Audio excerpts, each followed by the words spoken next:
여러분 안녕하세요. 네, 한강을 따라 살펴보는 서울 개발의 역사 1편에 이어서 2편으로 인사를 드리게 됐습니다. 자, 오늘도 건설다방을 찾아주신 신원상 박사님 인사해 주시죠. 안녕하십니까, 신원상입니다. 지난 시간에 한강에 대해서 반밖에 못한 것 같아요, 얘기를. 예, 네. 나머지 반을 저희가 이번 시간에 한번 쭉 해보시죠.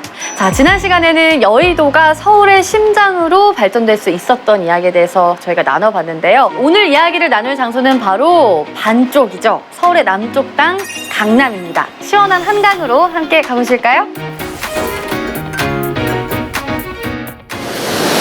자, 저희가 이제 강남 일대로 넘어왔습니다. 네, 그렇네요. 이렇게 오빤 강남 스타일, 강남 일대를 쫙 요트를 타고 한번 훑어보니까 네. 건설다방 강남 분점 하나 내야 되겠다 하는 생각이 드는데 네. 근데 그거 아세요? 여기가 이렇게 빌딩 숲이지만 네. 원래 여기도 허허 벌판이었어요. 강남 역사 이야기를 좀 해드리면요. 네. 놀라는 분들이 되게 많아요. 왜냐면 50년 전부터 되게 약간 논밭, 아까 말씀 주셨잖아요.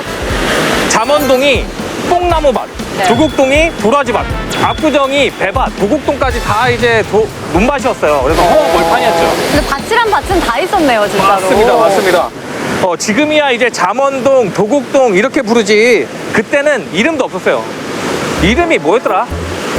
영동이라고 불렀어요. 근데 영동 설렁탕이 그 영동. 역시 아, 영동. 회장 최고야 여기가. 최고는 거기예요, 새벽에는. 이 영동에 뜻이 숨겨져 있어요. 오. 뭘까요? 전 설렁탕밖에 몰라요. 바로 무슨 뜻이죠? 영등포의 동쪽에 있다고. 에이. 영동이었어요. 아 진짜예요? 허허 벌판 논밭이고 그 당시 영등포는 굉장히 도심이었어요. 그거 부도심이었죠. 정말. 중심이니까. 그러니까 영등포를 기점으로 해가지고 영등포의 동쪽이다 해서 영동이라고 불렀는데 네. 놀라운 사실이 하나가 더 있습니다. 뭐죠? 바로 강남구가 서울이 아니었어요. 당시 행정구역이 경기도 광주 소속이었어요. 진짜요? 지금 서울의 중심지 하면 강남인데. 1963년도 이제 행정구역 개편이 이루어집니다. 당시에 강남구, 송파구, 강동구가 성동구청 관할이었어요. 네. 그리고 서초구는 영등포구 관할이었습니다. 근데 강남 일대의 땅을 서울에 편입시켰던 이유가 네. 뭘까요? 그 여의도를 한강 개발 계획의 하나로 이렇게 발전시킨 것처럼 어떤 국가의 그런 개발 사업 아니었을까요? 빙고 정답입니다. 맞아요? 그러니까 영등포는 이미 개발이 됐고 영등포의 동쪽의 허허벌판을 개발하자. 이른바 영동지구 개발이 시작이 된 거예요. 아, 그렇군요. 아니, 강남이 원래 경기도였다고 하니까 전 지금도 안 믿기거든요. 당시에 영동지구는 이제 개발할 때 되기는 했어요. 1960년도부터 이제 70년대까지 사람들이 서울로 몰려들기 시작을 해요.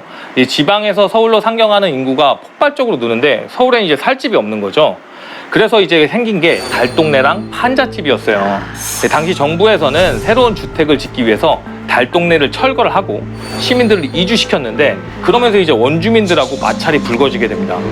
이때 큰 사건이 일어나요. 예전에 이제 건설다방에서도 얘기했던 그 사건, 광주 대단지 사건입니다. 네, 12만 명이나 되는 그 사람들을 이주시켰던 그 사건이었잖아요.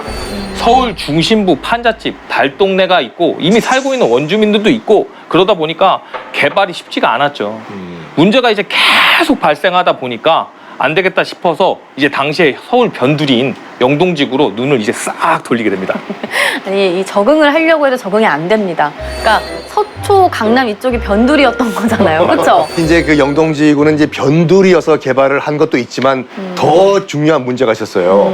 바로 국가 안보 문제였습니다. 아, 안보? 안보. 네. 1968년도는 우리 현대사회에서 굵직굵직한 사건들이 굉장히 많이 발생을 한 해예요.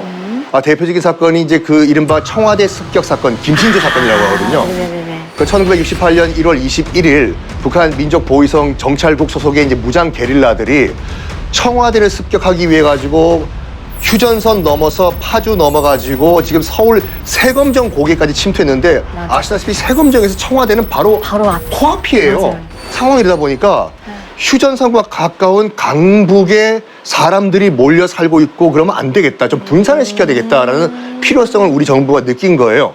그래가지고 1960년대 후반에 그러면 강북이 아니라 강남도 한번 개발을 해보자 해서 네. 영동지구 개발 본격적으로 들어갑니다. 이 바로 앞이 강남이니까 제가 퀴즈 하나 낼게요. 네. 네. 여기 예전에 허벌판이었다고 네. 말씀을 드렸잖아요. 네네. 이 강북에서 강남까지 네. 옛날에는 이제 강북이 도심지였어요. 그렇죠. 근데 거기 계시던 분들을 어. 이쪽으로 넘어오게끔 네. 한 방법이 있습니다. 아, 뭘까요? 저를 바보로 아시나요? 지금 저희가 여태까지 오면서 실컷 본 건 다리를 싹 놓지 않았을까요? 맞아요. 다리예요. 다리에서 모든 게 다 시작이 됐어요. 강남 볼펜 시작도 여기서 있었습니다. 그 중에서 가장 영향력이 있고 역할을 한 다리가 있어요. 이제 1969년도에 한남대교가 만들어지면서 네, 한남대교 건설되면서 이제 강남 땅값이 막 올라갑니다. 이제 서울 인구가 약 370만 정도였는데 놀랍게도 당시에 다리가 한강 다리가 한강 인도교랑 그다음에 제2 한강교밖에 없었어요. 그래서 제3 한강교인 한남대교가 만들어졌는데 왜냐? 제2의 한국 전쟁이 터졌을 경우에 유사시에 일단 서울 시민을 강남 쪽으로 피난을 시켜야 되잖아요. 일단 그 목적이 컸죠. 근데 다리라고 하면 이제 저도 조금은 알거든요. 네. 왜 대교를 지을 때 뭐 아치교, 사장교, 그 트러스트교 이렇게 지는데 이 뒤에 보이는 한남대교 같은 경우에는 어떻게 지어졌을지도 궁금해요. 한남대교는 네. 거더교라고 해요. 거더교? 네, 거더교 좀 낯설죠. 네. 이걸 좀 설명을 드리면 네네. 차중이 가해지잖아요. 차들도 그렇죠. 막 지나다니고. 무겁죠. 네, 그걸 이제 받쳐야 하는 그 이름이 거더예요.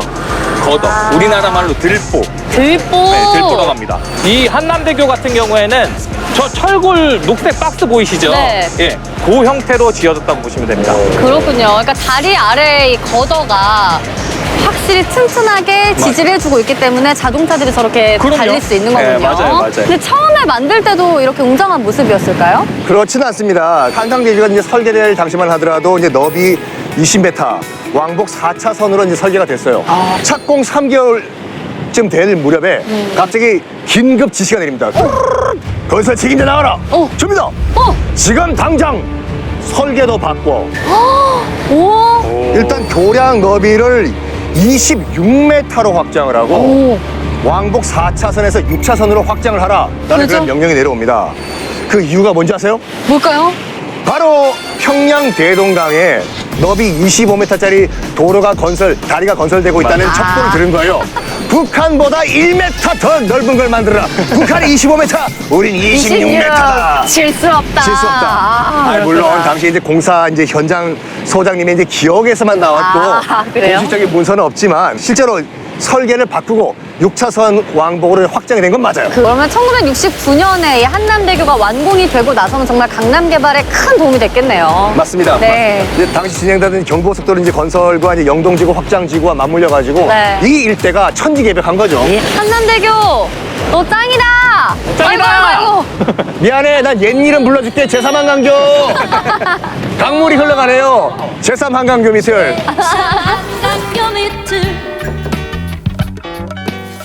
그러니까 이 다리를 타고 땅값이 그냥 쫙 천정부지로 솟은 거잖아요.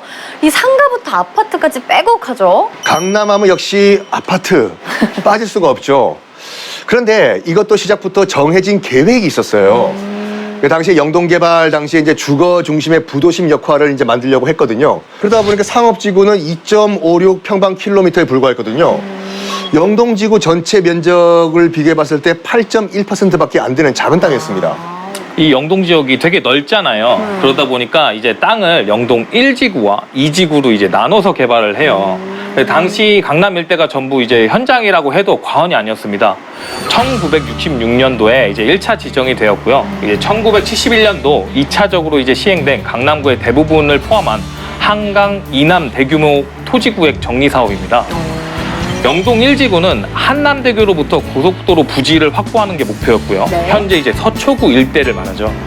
영동 2지구는 주택주거 건설을 목표로 했어요. 그래서 강남구 일대, 오늘날의 이제 강남구의 신사동, 그리고 압구정동, 청담동, 논현동, 이 대부분 영동 2지구 구획 정리 사업으로 이뤄진 지역입니다. 주택 주거 건설을 목표로 한다면 아무래도 아파트 대단지 건설을 말하는 거겠죠? 맞죠? 맞습니다. 특히 1970년대에는 영동지구에 약 50만 평을 아파트 단지로 지정을 해요. 여긴 아파트를 지어라. 그 아파트 지구 제도를 이제 펼친 건데 이 넓은 땅에는 지을 수 있는 게 오직 한 가지밖에 없었습니다. 아파트 짓자. 이게 된 거죠. 그때 제일 처음으로 지어진 아파트가 어디였을까요? 1971년도에 지어진 영동 공무원 아파트예요. 제가 여기서 태어났어요. 아, 정말요? 우와. 제가 여기서 태어나서 금수저셨네, 금수저. 여기서 태어나서 3살까지 살았어요, 여기가. 네, 그 다음에. 제 첫 집이에요, 여기가. 첫집이, 와. 강남 일대에 정말 수많은 아파트들이 생겨났는데 그중에 아주 재밌는 에피소드가 있는 아파트가 있어요. 네. 바로 뭐죠? 강남 개발의 빵! 네. 신호탄이 되는 나 이걸 내가 읽어야 되나? 뭔데요? 내가 고자라니! 고자 아파트로 불리는 반포 주공 1단지입니다.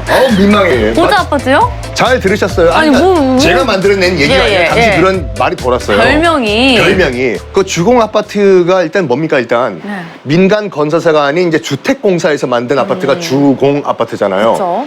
당시 정부에는 정책이 하나 있었어요. 네. 시민들에게 대대적으로 가족 계획을 선전하던 시기였거든요. 네네네. 그때는 이제 인구 폭발이 약간 우려가 되던 시기였어요. 그래서 그때 구호가 네. 둘만 낳아 잘 키우자, 아이를 낳지 말자였어요. 그때. 그러니까 지금이랑은 다르네. 지금은 더 낳자. 그럼요. 근데 그때는 이제 인구 밀집도가 심하다 보니까 그렇게 좀 저출산을 독려했던 시절이었네요. 반포주공 1단지 청약 기준이 이게 생겨요. 바로 정관수술 묶은 사람에게는 세대주 묶었습니까? 우선권을 주겠습니다. 된 거예요. 어려웠던 시절이었어요, 네, 그때요. 진짜 아니, 묶은 자만이 갈 수 있었네요. 묶은 자만이 갈 수 있는 그런 아파트였습니다. 아니, 반포 주공 1단지 집값이 진짜 엄청난데 이런 비밀이 숨어 있었네요. 다 우리나라 역사가 만들어진 그런 참 의미 있는 별명이었어요. 네. 그러니까요. 네, 저 때부터 아파트가 계속 지어져다 보니까 강남 일대 또 오래된 아파트가 많잖아요. 근데 아무래도 그만큼 재건축에 대한 관심이 뜨거운데 그 많은 사람이 사는 곳에 다시 짓는 게 사실 쉬운 게 아니잖아요. 대체 이 아파트 재건축 제도는 왜 생겨난 거예요? 1987년 주택건설 촉진법에서 네. 처음 정한 이제 재건축 연한이 있습니다. 20년이었어요. 근데 1993년도 2월 건설부가 준공 후에 20년이 채 되지 않더라도 아파트가 낙후되던가 아니면 도시 미관을 크게 해치면 재건축을 할 수 있도록 기준을 완화했습니다. 근데 재건축할 때 제일 중요한 게 저는 용적률이라고 들었거든요. 용적률이 정확하게 뭘까요? 이 용적률의 정확한 뜻은 네. 이제 대지 면적에 대한 연면적 비율을 말해요. 근데 쉽게 말하면 네. 아파트로 설명을 드릴게요. 네네. 건물을 몇 층까지 높게 올릴 수 있는지 그 여부를 말해요. 이 건물을 높게 지으면 지을수록 이제 재건축이나 재개발 시에 이제 분양할 수 있는 물량이 좀 많이 늘어나잖아요. 그렇죠. 그래서 재건축의 사업성이 좋아지는 효과를 가지고 있어요. 그러니까 그러면 용적률이 낮은 건물일수록 위로 높게 올릴 수 있으니까 그만큼 사업성이 높아진다는 맞아요. 거죠. 1970년대 강남에 지어진 아파트들의 대부분 용적률이 네. 90% 안팎의 저층 아파트였어요. 수익성이 있는 노른자 땅 위에 입지를 자리 잡은 이제 기존 아파트들이 높게 이제 건축할 길이 열렸으니까 네. 투자자들이 막 그때 가신 거 아니죠? 저희 아버지가 하시겠죠. 네네네네. 그래서 이제 1990년도에 접어들자마자 이제 서울 강남 일대에도 네. 재건축 바람이 이제 솔솔 불기 시작하면서 재건축 붐이 일어났던 겁니다. 그렇군요. 또 강남 하면 빼놓을 수 없는 게 학군이잖아요. 학군. 네, 학군 덕분에 집값이 더 비싸기도 한데 뭐 학원가도 많고 명문학교들도 엄청 많은데 이게 처음부터 아파트랑 같이 들어선 것도 아닐 것 같거든요. 대체 강남은 언제부터 교육 1번지가 된 걸까요? 강남이 어떻게 교육의 메카가 됐는지, 네. 대치동이 왜 메카가 됐는지 궁금하십니까? 완전요. 그게 예. 왜 그러냐면 조금 기다려주세요. 에이, 정말. 걱정하지 마세요. 저에겐 2부가 있잖아요. 맞아요. 2부가 있습니다. 자, 강남 개발사는 언제 들어도 정말 이렇게 흥미로운 것 같은데요. 대체 강남이 어떻게 교육 1번지가 됐는지 2부에서 더 재미있는 이야기 풀어보도록 하겠습니다.